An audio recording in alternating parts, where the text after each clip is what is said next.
Alright, hello again everyone. I am back finally after being sick and building houses and everything with a tutorial.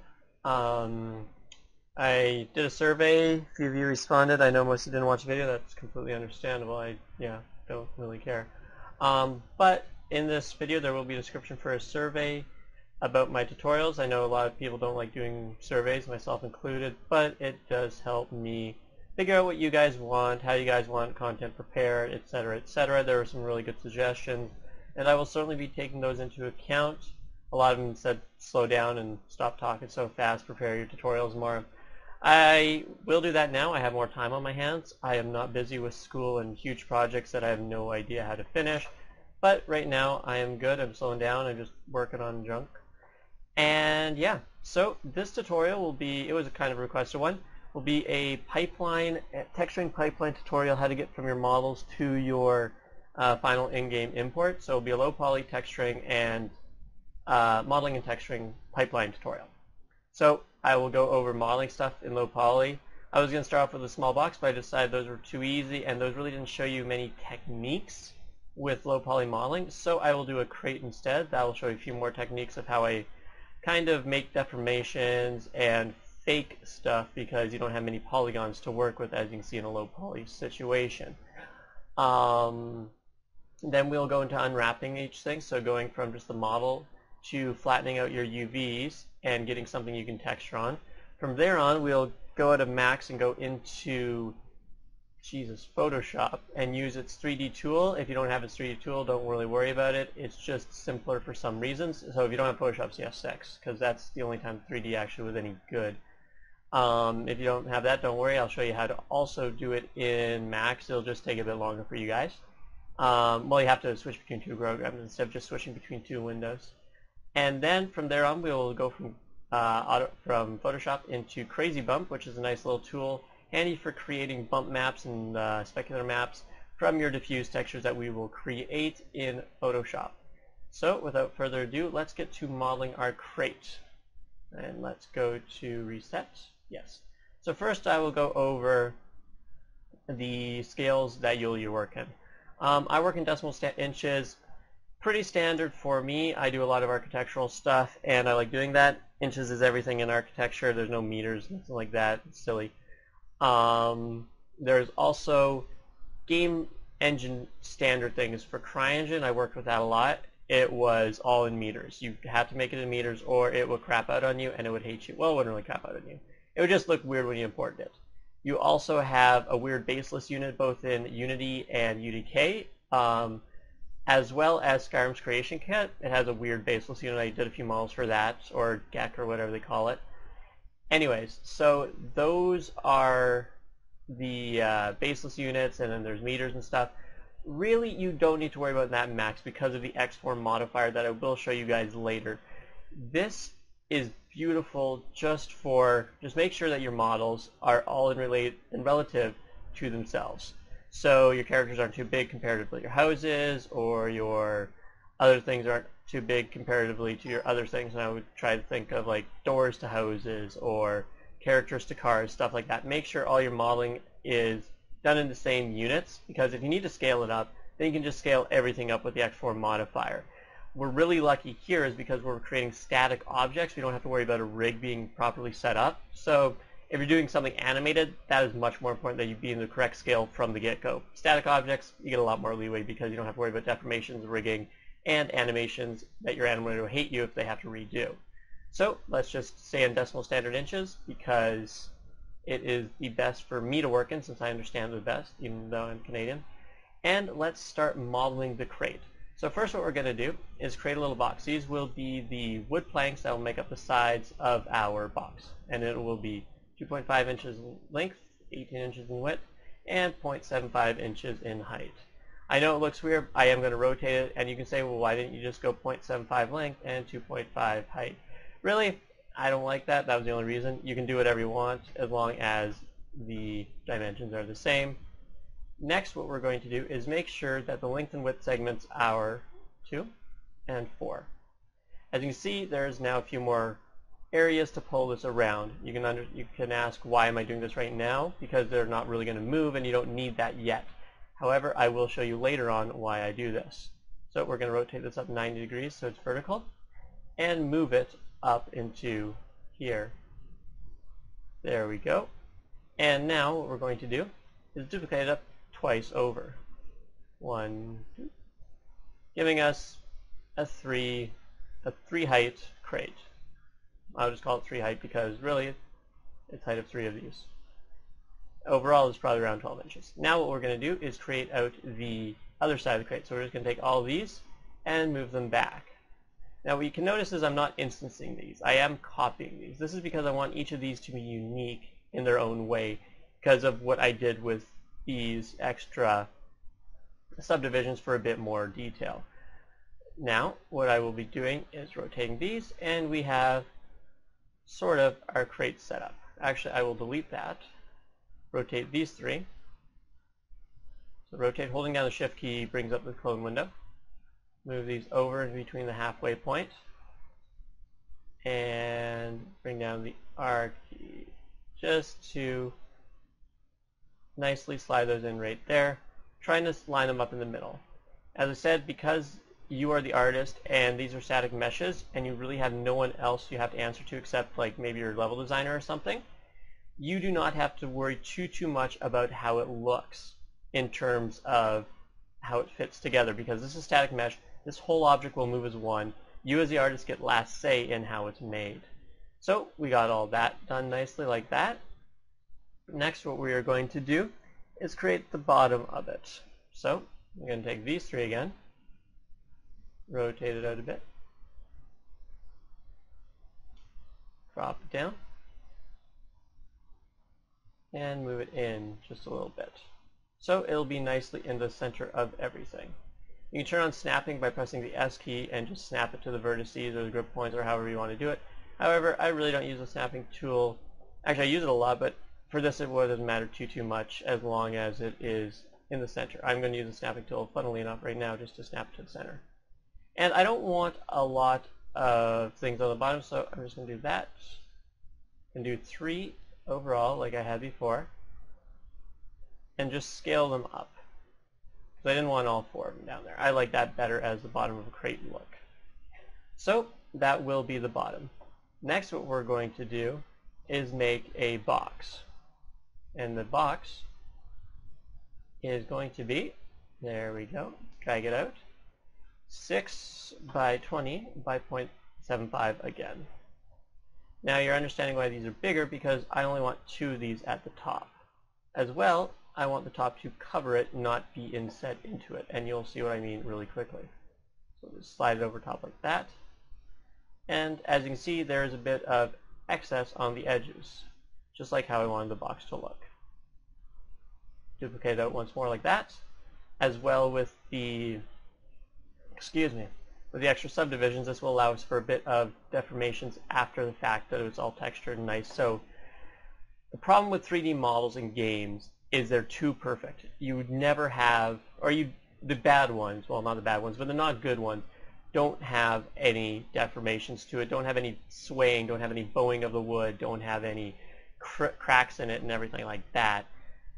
Models in video games usually are too perfect. That is the amateur way of doing it, just like they're usually too reflective in architectural renderings. Subtlety is the key. Nothing can be too perfect and nothing can be too straight, but nothing can be too out of whack unless that's the exact style you're going for. So again, it all boils down to the style that you and your modeler are going for, or you and your level designer in your game is going for.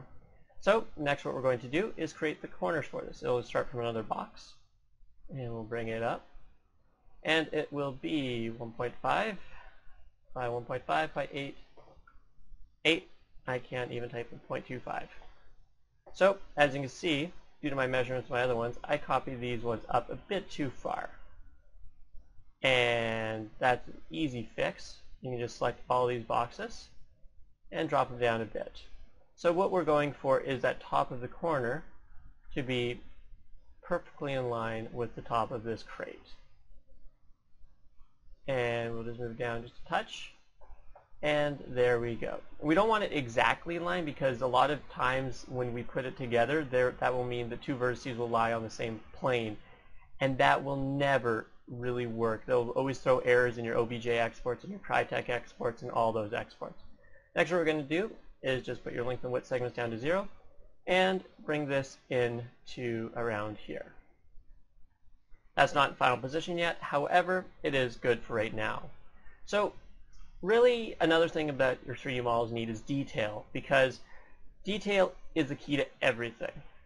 As one of my professors said, you can always get 80% of the work done in 20% of the time, and then 20% of the work done in 80% of the time, because that's the detail work, that's the end work. And I agree with that also in terms of 3D modeling. You can do 20% of the work, or you can take 20% of the time, 80% of it will be done. But that extra 20%, which will be set in the detail, is where it counts. That's what makes a good model into a great model, or a mediocre model into a good model. That extra detail that the player won't notice, but if it's not there, he will notice, or she will notice. But that is a big thing. There's a lot of things in there that Skyrim did very well. There's little details that you don't notice until they're gone. Or GTA did a very good one with that. You don't notice the details until they're gone. So what we're going to do is make a little area for details on this side of the corners. This is where we can throw in a lot of details, because it's easy to model, or it's easy to texture since it's on a flat plane, and it's simple enough to model. So what we're going to do is inset this by 0.15. So we'll go to our inset tool after we convert it to an editable poly.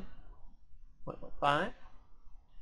We're going to extrude it back by negative 0.15. I can't hit the extrude key. And we're going to make sure it's local normal. 0.15. There we go. So now we got a little place to put some details in it when we texture. And what we want to do is make sure that it's not clipping through. As you can see, this almost passes through that other block there. So we'll just pull it out a bit like that. And it is perfectly done. Now what we're going to do is we're going to leave it just this one right here. What you can say is, why aren't you duplicating to every side? Well, you'll see that very soon when we unwrap the UVs. Well, I'm just leaving this as one. We'll duplicate it to the other corners later. Next, what we're going to do is create the hinges on the back.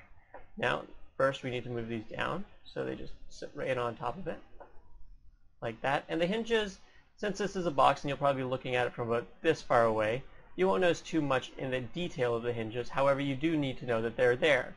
So you don't need to worry about a properly working hinge. You just need to know a place that the hinges would go. So to do that, we will create a box. And the box will be 1.5, 1.25 by 2.5 by 0.1. And next what we're going to do is we are going to create a cylinder that will act, well, it won't act, but that will fake being a spring. So we'll make a cylinder like this. Make sure that it is, 0.15 radius by 2.5 length or height. No height segments will be needed, but only 83, Jesus, that's a lot. 8 sides will be needed.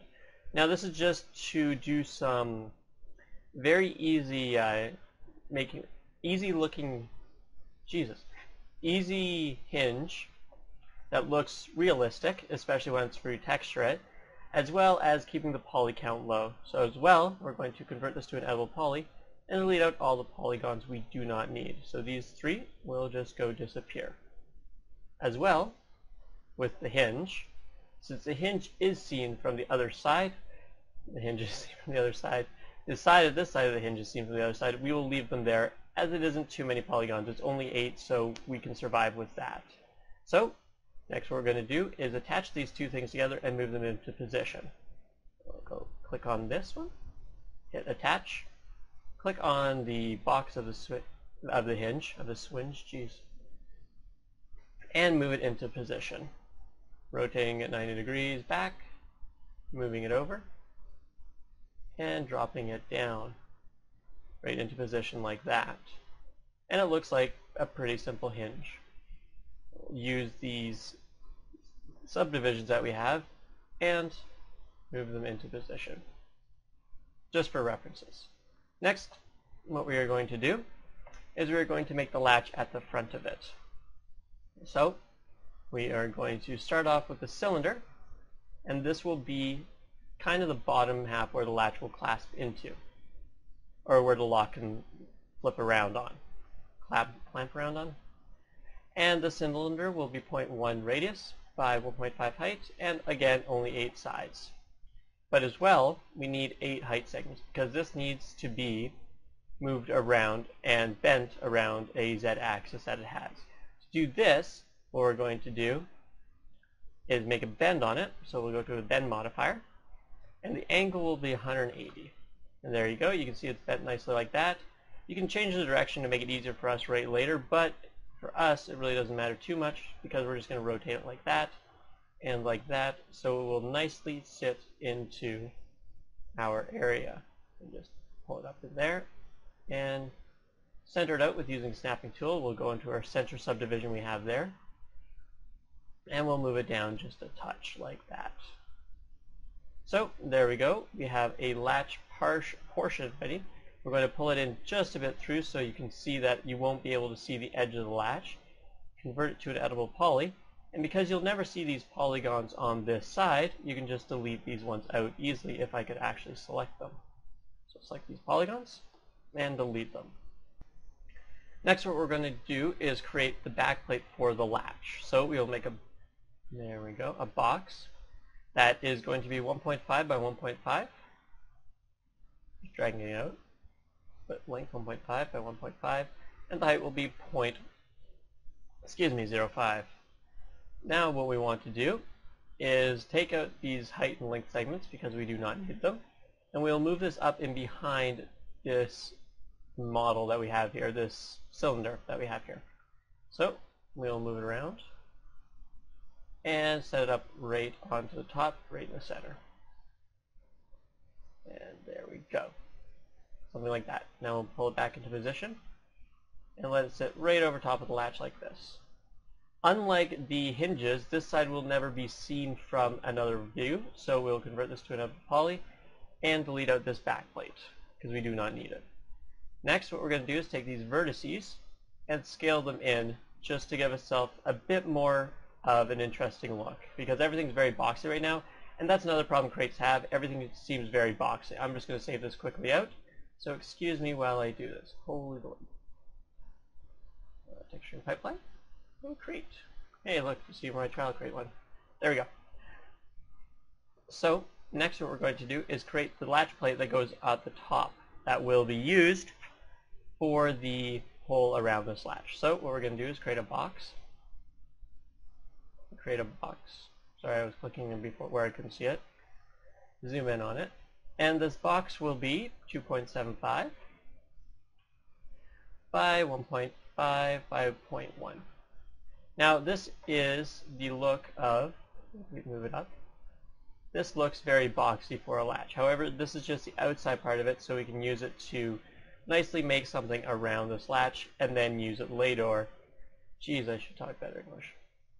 Later to set it up nicely. So we're going to pull it back in there, rotate it out just a bit, like that, so it looks like it's coming from the top of this box, and it looks like it's going around the latch.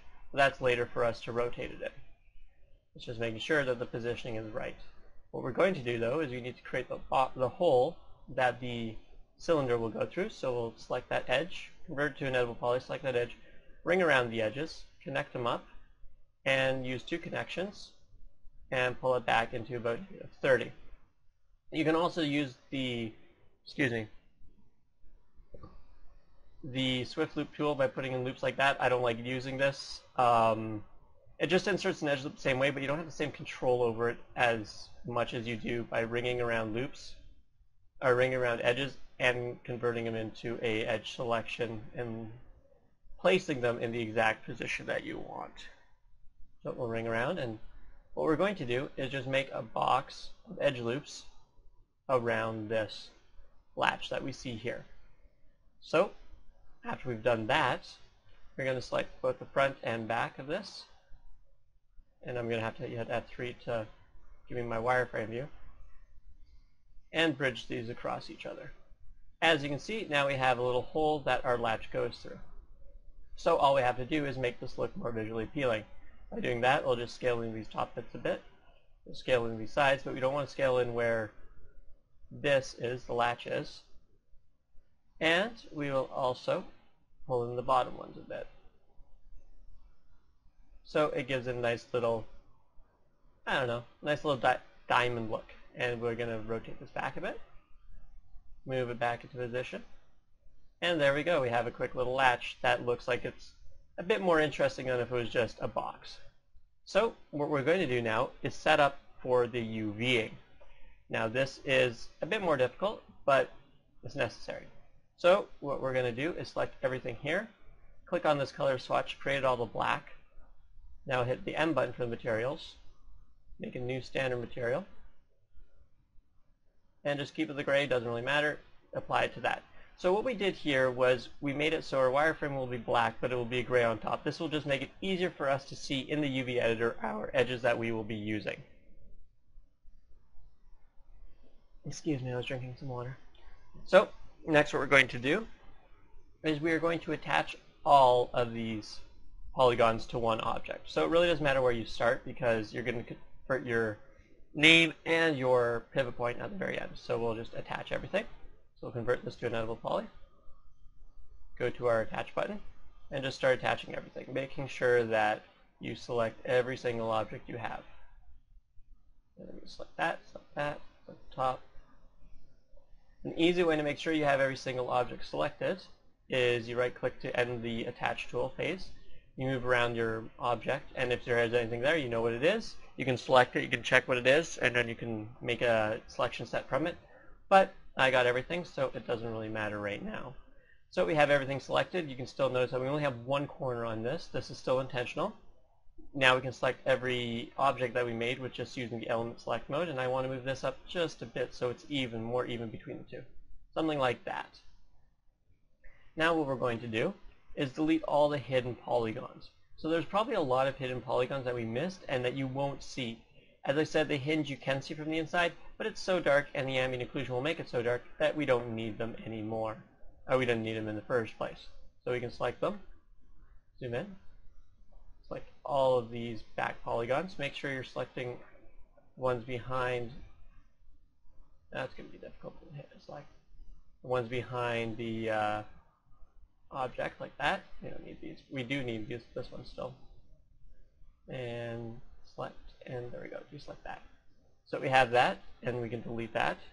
Now instead of trying to reselect all those, I'm just going to go to the element mode, delete that element, and copy and paste this new element over to this side. It's the exact same thing, and if you use the snapping tool to go right in the center of your cylinder, you can easily put it in position there. This crate, if it was a house, I would always suggest deleting off the bottom polygons because houses are never uprooted like that. However, it's a crate, so this can be sitting any way in your game engine. It can be like this, it can be clutter, it can be whee, it can be stuff like that. So leave the bottom on, even though you usually never see it. So next what we're going to do is start unwrapping this model. So it's a bit more difficult. Not just an easy box to unwrap like most things should be, I wish, but it wouldn't be too hard. So what we're going to do is change the name to Crate01. This will come in handy later. It doesn't really matter when you change it as long as you change it before you export out all your OBJ files and your textures. So we're just going to add an Unwrap UVW modifier to this, and we're going to open UVW modifier. Now this is where it becomes fun. So what a UVW modifier does is it takes every 3D surface of this, so every face, and you're going to try to make it into a 1x1 box between 0 and 1 and 0 and 1 on the X and Y coordinates, a 1x1 box that will have 2D information so you can easily use your Photoshop or something to make a texture for it. So we're going to select all these textures, move them off, and just start working with everything. So the easiest things we have are these boxes at the top. So we'll select them and we'll move them over. And there we go.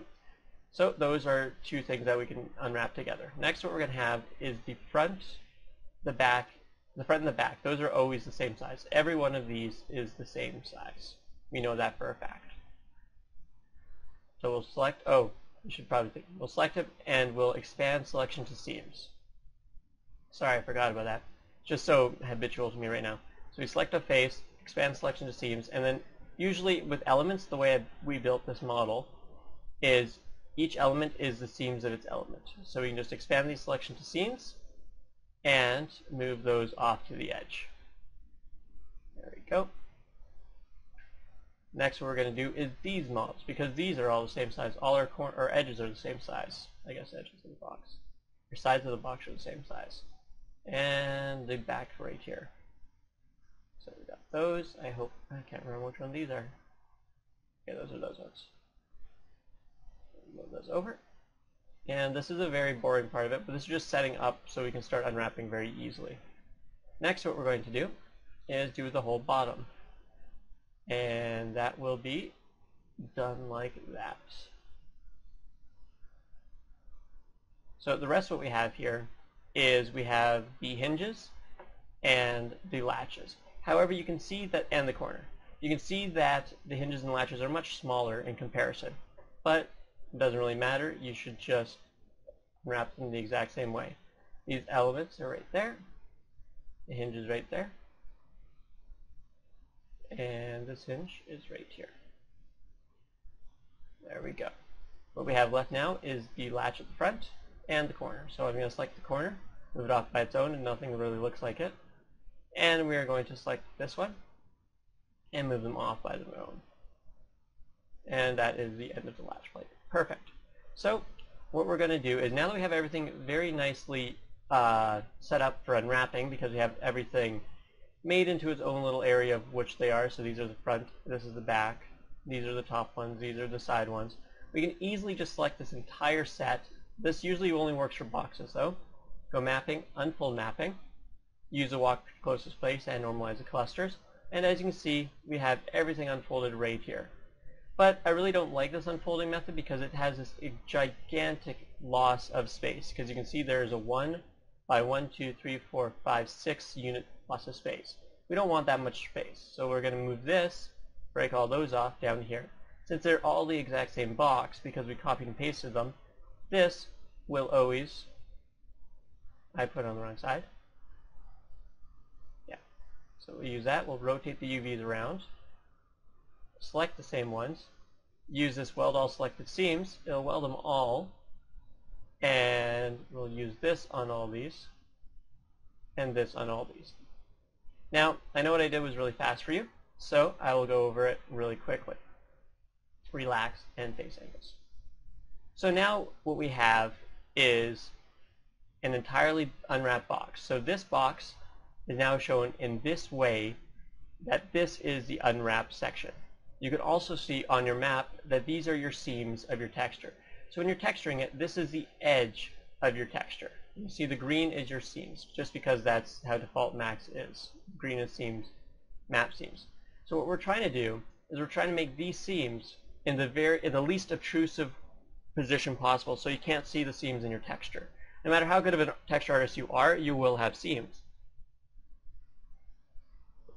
Just because nothing is perfectly tiled. There's no possible way that you cannot have seams in any model, or no models ever. So what we try to do is we try to put them in the least obtrusive way possible. That's why we go from this one. If we have a big decal on this one, it can wrap around right here, and there's no seam right there that we know of. However, let's say if we have it in this one, there is a seam. So what we're going to do next is just weld all these seams together nicely, and we have everything nicely unwrapped. These are all the same object. As you can see, they're both sides. But that really doesn't matter to us because we still want a bit of variation on them. So what I'm going to do is I'm going to select this one. I'm going to select a few random ones.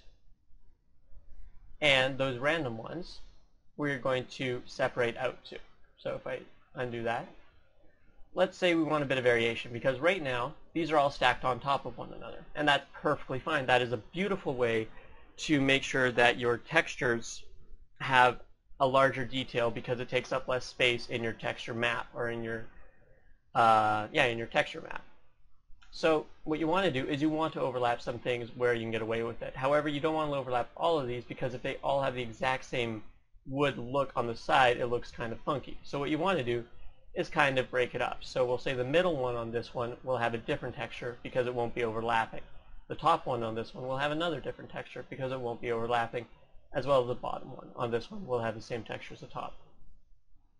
Now what we have 3 of these boxes sharing the exact same texture, because when we texture it, it will be just taking information from here, from this area, and plastering it on these faces. So as you can see, this location right here, that box that I have highlighted, will take some information from here and place it onto here. So if I do something really nice and show you guys, I will do that very quickly. And I will attach a material. If we go under materials, I will attach a diffuse material, which is a checker pattern, to this. And I will show this in the viewport. So as you can see, there is a checkerboard pattern on here now. And the larger you make it, the more detail you can see is being in there. Now our checkerboard pattern isn't properly set up because it is only a 1x1 checkerboard, as you can see. So we don't really want that. A 1x1 checkerboard just means half's going to be black, half's going to be white, so you can't really see the detail that we will be if we have it up to 15 now. So as you can see, there are more checkers on here, which means there's more detail. The larger we get, the more checkers we get because we take up more of this texture map. The smaller we get, the less checkers we get because we take up less of the texture map. However, we don't want to take up all of it because we only have this 1x1 box, and we also want to make sure that we have enough to display the detail that we want on it. So as you can tell, this one and this one are the exact same. This box right here and this box right here. However, you can't really notice if you're the player and you're looking at it from this far away. You don't really notice that two-way until it's pointed out to you, which you never do to the player. So as you can see, it's nicely checkerboarded out, and that will be an easy way to put your textures on. So those ones are done. We'll use the exact same technique for these front pieces. Now what we'll do is take the front and back pieces, since they are the same, we made sure of that. Mapping, unfold mapping, and everywhere, as you say, we lose more position this way, so we'll take these faces, break them off, move them down, and select all of them. That's not the right seam, as you can tell, because the blue means where this is going to attach to. This red point will attach to this blue point. So what we need to do, rotate this over, select all these, reattach them, select all these because they're still a green seam, reattach all those, and relax. Start relax. There we go. Now you can see the front, you have just as much detail as you do on the sides. So we will take the front is good now, and the back is good. So, but again, we don't want them to have the exact same texture, so we're going to break them up the exact same way we did with the sides. We'll take the middle one here, move that up. We'll take the top and bottom one here, and move that up as well. And there we go. We have all of our sides completely done. So, that is good. Next, what we're going to do is the top. Now the top is where the player will look the most at. So we don't really want these to be the exact same, just because the player will look at this a lot, and probably after a while, if he sees the same crate 500 times over in the same game, which isn't uncommon, just because of the way instancing works in games, and you need a lot of detail like that. So, and it's the most common sort of storage device. So we'll do that. But instead of just keeping these overlapped, like they have been for most of it, we'll select this one and move it up over there. And select this one and move it up over there.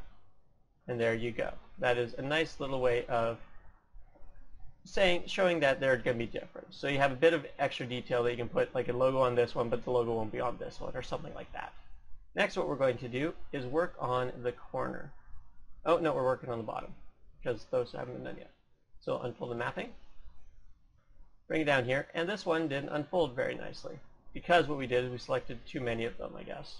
So go mapping, unfold mapping again, and it doesn't like us too much. So that's just that one, though. And I'll unselect that. There we go. So that's that one. So really for this one, we're just going to have to do it a bit more careful. That one's like that, that one's like that, and that one's right there. But you can see the object is being shown pretty easily. We can just break this one off, rotate it in, put it where it used to be, in our other ones, stitch them all together, weld all the stitching, or stitch all the vertices together, break this off again, and select all this together. Now we can just attach all these, if I can select them properly, and make sure that this is cleaned up a bit. What I am going to do is just continue to do this for the other two very quickly and relax it out. And there we go. So I'm going to pause it and really do it quickly. So now that we have them all kind of pulled apart, this is a bottom again. Not much of it will ever be seen, so it really doesn't matter if we use the exact same texture information for all three. So you can pull that over and make sure it overlaps nicely, which it doesn't. So what we're going to have to do is rescale these to make sure they last. So we just go under Tools, Rescale Clusters, and it'll rescale them all to their relative sizes. And now they should overlap even much nicer. And there we go. But because the bottom of the thing is usually never shown, it doesn't matter too much about how much replication there is on the bottom. So we'll use all of the same ones for the texture map, having them all set up over top of one another.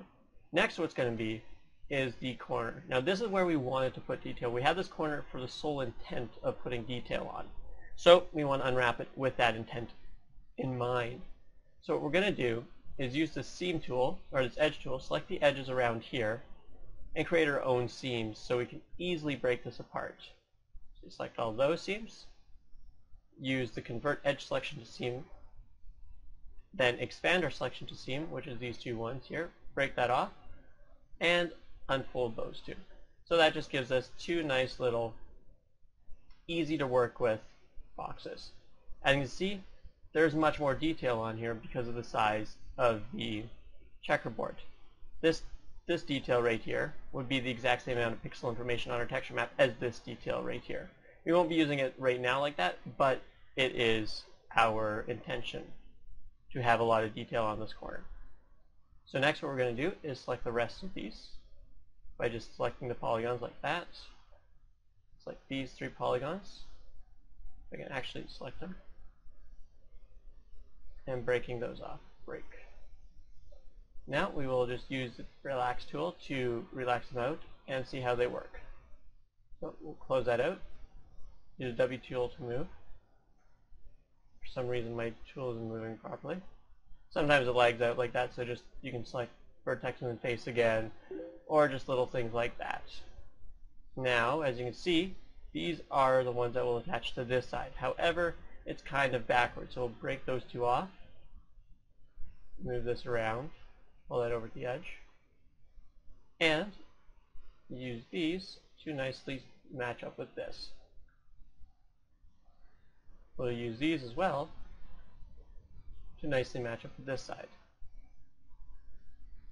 And as before with our seams, you want to put your seams in the least obtrusive way possible. Our corner has a place that's going to be completely invisible to the player, so that would be the least obtrusive way possible.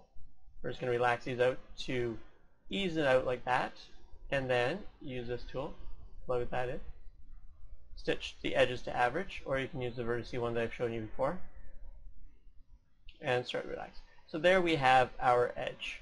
Now these are just top and bottom, which are easy to put onto it. So we'll just relax this out by using the Relax tool at face angles and just start to relax. And this just gives us something to work with. So we will export this, convert that to edge, and I don't really like that, so I'll just select these like this, hard select them, move them around, drop them down, and we can really attach them anywhere we want. But I will break these two off and attach to this one like this, and break these two around and attach it to it like this, to try to eliminate most of the seams that we do have. As you can see with our green, if we turn off peel seams, you see this is where our seam is, so if we can get rid of that, that would be very helpful for us. We can just attach those all together like that, and there we go, no more seam there. So our seams are right here around the back, a seam right there that the player will barely see, and a seam right around the back up like that. Nothing too major. So we're going to do the same thing with these. Break these off, break these off. We can even put them together before we attach them to the base plate, but it really doesn't matter too much. You just select this edge, stitch to average. Because our thing is very boxy, we can get away with doing this relax to average and not worrying about deforming it too much, because we don't care. We want it fully deformed back to a very flat surface, since we are working with a flat surface. So now this will be, once we select this and attach it, stitch it to the average right there, this will be completely unwrapped. And if we had 4 of these corners, we'd have to unwrap them 4 times. However, we don't, so we can get away with just unwrapping it once. And we can use power of the clone tool that will allow it to keep the UV modifier to allow us to easily duplicate it over. So the next part, we'll be unwrapping these hinges, and we'll just do a quick unfold mapping like that. Select all of these vertices and just stitch them together nicely. As they're so tiny and the player probably won't notice it, we can just leave them like that. Next, what we're going to do is select these two, the hinges as well. Instead of unfold mapping, I'm going to use a projection mapping by using a planar mapping along the x-axis, no, y-axis, and relaxing those. Now what you can see is they look a bit odd because the corners are pulling it in. So what we want to do is select each corner and break those out, break the vertices apart, so it allows it to straighten out like that. And for the seam that we do get, it is worth it. So we don't get any weird deformed, any weirdly deformed objects and or textures around there. So there's our hinges completely unwrapped. And next is the latch up here. So it looks a bit harder, but it's not really. What we're going to do is take our edge selection tool, loop around in the middle, if we find the loop tool, which is right here, in the middle of the cylinder, and unwrap it like this. Loop there, and convert the edge selection to seam. Jesus, my mouth has not worked very easily, I guess. For some reason, it's not converting it through a seam. Actually, I know exactly why it's not, because I don't have peel seams turned on. And there we go. So we can select it and expand our selection to seams, break it off, and there's the front half of that latch. Do the exact same thing for the back half of our latch. Now for this latch part, we have the entire box, and we'll just move that over to the side because I don't really want to deal with it yet. This one, since we deleted off the back, it will be an easy one just like our hinges. We can use a projection mapping, relax it out a bit, turn off projection mapping, relax it out a bit, and delete off all these vertices, or break off all these vertices, so it can easily flatten out. Right there, take these two and break them. Relax them out, and there you go. You got the back plate of it completed. Now for the right here, we can just do a relax or mapping, unfold mapping. As you can see, we get a big jumble. However, we can select all of these vertices, weld all of them, hit the relax button, and as you can see, it comes out with a nice little tube of relaxed vertices. Same goes for this one. Now that was already nicely relaxed, so we can just do that. Now these aren't the right size, so we'll just go Tools, Rescale Clusters, and they will size up properly. Lastly, we're going to have to do this latch right up here, this front latch, but we don't want to have the seams in a weird place. So again, we're going to go to our Edge Selection tool and select all of these edges on the very back side of it. You can use the Loop tool to help you out with this, so we just select one, press Loop tool, does the rest, select one, press Loop tool, does the rest, go into the back where it's very difficult to see, select one, Loop tool, does the rest. We'll convert all those to a peel seam. Next what we got to do is get inside here and do the exact same thing for this one. And if I could actually select it, that would be very helpful. Okay. I think that's the right one. No, maybe. Let's hope. Now we'll hit 3 to go to our face mode. And as you can see, it wasn't the right one, because that should have just, there it is, that's the edge I want, right there.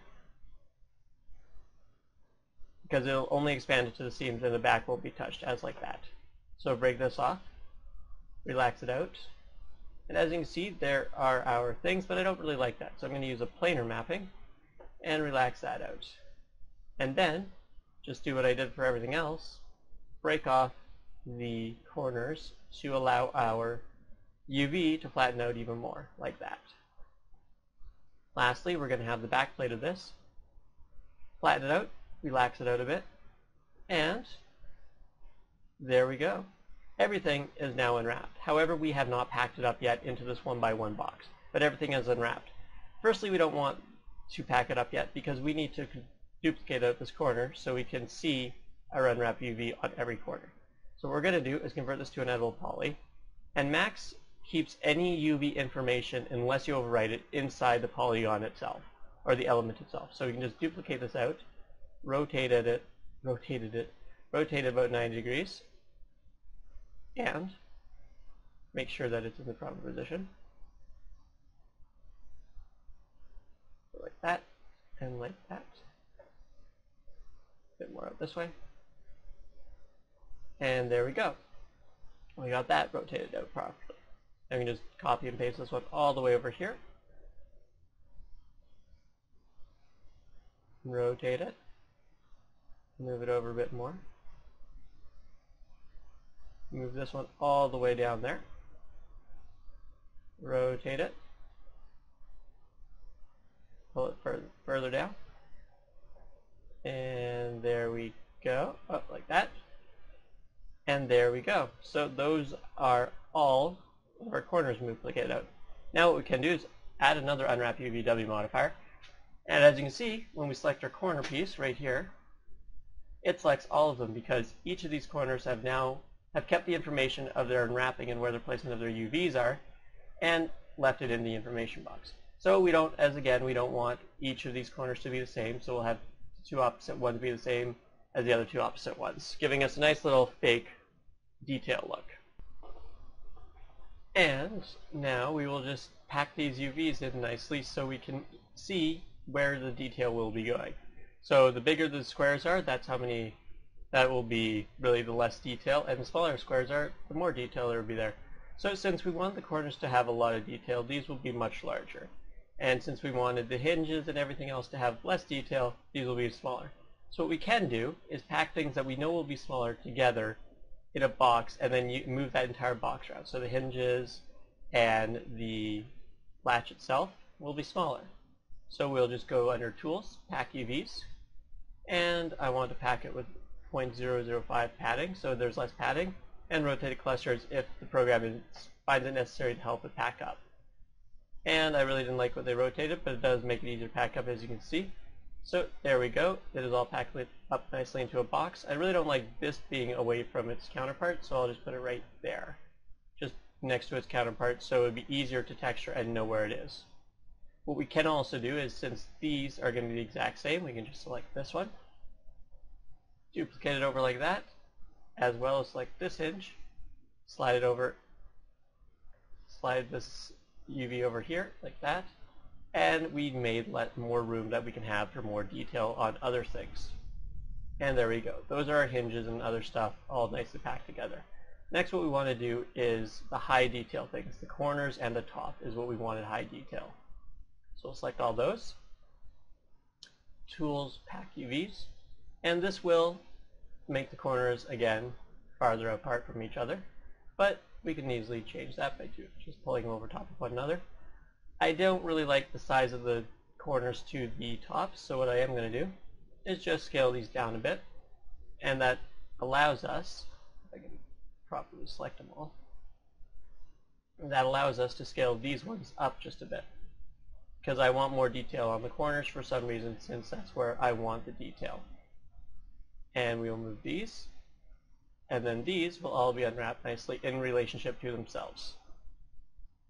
Next, what we're going to do is all these ones, they're good enough for what we want. The bottoms themselves will be smaller though, so we can select these, scale them down Just like to follow these, scale them down, rotate it, and fit it in right here. There we go. So we got everything unwrapped like that, and now we can scale stuff and move stuff into position how we want it. So a nice little way to just test how big stuff should be is using this rescale clusters. So as you see, the top should be bigger and this should be bigger. We don't really want that though. So, but overall, this stuff should be bigger than this stuff. So we can scale this down, move it into a corner, move these things over, and use a space up at the top for both of these. Move this rotate by 90, set that in right there, and set that one in right there. As you see, we still have room across the top, so we can use a scale tool, make them a bit bigger, and there's our top piece. Next what we can do is take these corners and scale them a bit down and slide them in right there. Now there's still room for these to be scaled up, so we can slide these closer together. Close enough so they're not overlapping, but far enough so they're not overlapping, but close enough so they don't take up excess room. Make it just a touch smaller. And we have set up right there. Because these can be, oh yeah, these have lots of room to be moved over. We can just move these over by lots. But there. This one still has a lot more room as well. To about there. So just like these again. Move them down. Scale them up. Just by using the scale tool or R or whatever is easiest for you to reach. Move them over, and there we go. Those are our corners. Next is all our hinge stuff. And since it's all nicely wrapped up, we can just rotate it by 90 degrees, scale it down, and slide it into position right there. So there's our texture map. As you can see, we have more detail on here because of the smaller rectangles. We have pretty good detail there. Very little detail on the bottom since we don't need it, and very little detail on here since we don't need that as well. But where we do need detail, the top and the corners where we wanted it, will have detail. So what we can do now is render out the ambient occlusion that we will use for texture. So what we'll do is hit 0 to bring up our render to texture window. We will select our box, that's what we need to do as well, add the ambient occlusion MR. This might not show up for you. If this does not show up for you, we go under rendering, render setup, and we make sure that the assigned renderer, that mental ray render is our assigned renderer. If that is not your assigned renderer, that will not show up. So just FYI. We want to also use the existing channels, channel 1, since as you see right here under Unwrap UVW, this is map channel 1. So we want to make sure those are the exact same, since we don't want to render something to a map channel we haven't unlocked. So we have added that. We'll use a 2048 texture because that's the way games are going, is 2K textures. A lot of games also do 4096 textures and downsample them, but the time it takes to make a 4096 texture is incredibly expensive, both on your workload and on just a Photoshop computer. It takes a lot of RAM to run a 4096 texture properly. So we have 256 samples, bright and dark. This is going to render out ambient occlusion, which is just a black and white information of how occluded that area is. So if we render it, and I'll go over that more in the texturing portion. We'll render it and let that go. So now I have rendered that out. What we are going to do is also render out the UV template. So we open our UV editor and go Tools, Render UVW Template, and since we did a 2048 other one, a 2048 ambient occlusion, we will render this out in 2048 as well. It gives us a nice little template. I should pull this back over into our screen. There we go. Save it. And texturing pipeline, we'll save it as crate. Save it. There we go. Now, what we're going to do is also export this as an OBJ. So to do that, we will go File, Export Selected, and under Save Type As, it will be GWJ. Just read it. You can see it easily. Now, we will go to our area to export it, and that's not it. There we go, my H drive. Tutorials. Nope, wrong tutorials. YouTube tutorials. Texturing pipeline, and we will export it as a crate.obj. Yes, we will replace it. Leave this all the same, it really doesn't matter because this is just for Crazy Bump and for Photoshop. So there we go, we have modeled the box and unwrapped it, modeled the crate and unwrapped it in the course of an hour, so that's pretty fast actually. You can get faster at it, but a lot of the detail is what you really need, and that's what takes up a lot of the time. So next part, we will be going into Photoshop with all of our models and stuff, and we'll be using that to make a texture. So see you guys then, which will be tomorrow.